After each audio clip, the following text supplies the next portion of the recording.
Welcome to the Good Morning from the Chicken Coop podcast with Kim Johnson, your creative strategist and master mindset coach. Filled with inspiration, distinctions, perspectives, and possibilities, we help you to cultivate a mindset that leads you to create the best version of yourself you could ever imagine. Join Kim every morning from one of her favorite happy places, her chicken coop, along with all her chickens. Hey everybody, good morning from the chicken coop, and got Dottie on my lap again. Apparently she likes it when I shoot these podcasts because she wants to join in and has lots to say about this. Maybe it's our subject today because we are talking about environment today and why your environment matters and why things around you matter. So, environment is a very tricky thing, and I think that it's probably one of those subjects that people often know about. Like, we know our environment matters, but we don't necessarily determine it at the level at which it should matter. So what do I mean by your environment? Well, your environment is made up of, obviously, the place you live, the place you hang out, the place you work, but it's also made up of the people you choose to spend your time with. It's made up of the clutter that you have in your environment. It's made up of how you perceive your environment. Lots of elements go into it, but it's all the place we dwell. Well, and it can come down to the place we either die or thrive. And for me, when I coach people on this, I tell them, I want you to pause and look around, and I want you to see your environment. Is it helping you to thrive, or is it helping you to die and wilt? Which one is it? Take a general assessment of your environment. What do you see around you? Is it what you want, or is it what you disdain? You just can't take it. You just don't like it. Are you surrounded by things that don't make you feel good? Or as our friend Marie Kondo says, does it bring you joy? Do your things bring you joy? I love the way she explains that, because we all have stuff, right? Like, stuff is a part of our lives. And some of us seek more stuff to make us be happy, because we think if we just get that car, or we just get that jacket, or we just have that phone, then we'll be happy.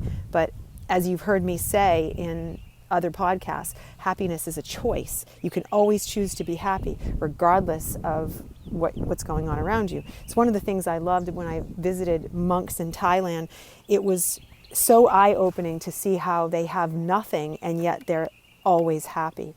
And it's just a choice. It comes down to being just a choice. But today we're talking about your environment and how to focus on that. So doing a real assessment of your environment and not lying to yourself about it by saying, oh, it's not that bad.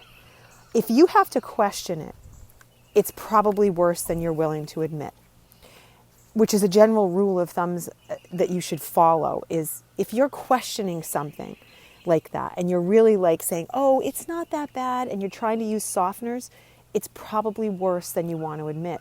Whether you're embarrassed by it, whether you don't understand why it happens, whether you don't know where it's coming from, all of that is irrelevant, because everything about what we do here is about putting a pause on and saying, I can move forward. Regardless of what has happened, you can always move forward, because you are in this moment, and the moment is all we have. This moment and moving forward. So the perspective of looking at your environment and saying, is this environment healthy for me, makes a massive difference, because stuff weighs us down. If we have too much clutter, if we have too much mail, that's probably one of the biggest things that people complain to me about when we talk about getting organized and doing things, is mail issues, where there's just paperwork everywhere. It makes them feel so heavy because there's just paperwork all over their desk, or they don't know where to find things, or their computer is disorganized, or their kids are disorganized, or there's one partner in the relationship that is very organized and one is very disorganized. That puts a great weight on a relationship both ways, because sometimes the person with all the organization is driven crazy by the person with the disorganization, and vice versa. So what's so important to look at is your environment overall. Just stop, pause, be radically honest with yourself. Is this environment helping me thrive, or is it helping me wilt and die? Because I can't, it's one or the other. Or worse, sometimes actually, the worst spot is being ambivalent about it, where you're just in purgatory and you're just like, whatever, I just can't do it anymore. And that apathy, while it's very telling, you can get past it, but you have to have a real desire to say, I've got to be honest. And is it forcing me towards that dying side, or is it forcing me towards that growth side and putting myself in a different place? So today, your challenge is to ask yourself the very honest question about your environment, make decisions about how you feel about that, and then really look at what has to happen for you to clean up that environment. Whether it's the friends that don't work, whether it's the space, whether it's the clutter, whatever it might be, look at it, be honest with yourself, and decide, what do I need to do to move towards that thriving piece? I look forward to seeing you guys tomorrow, and take care. Have a blessed day.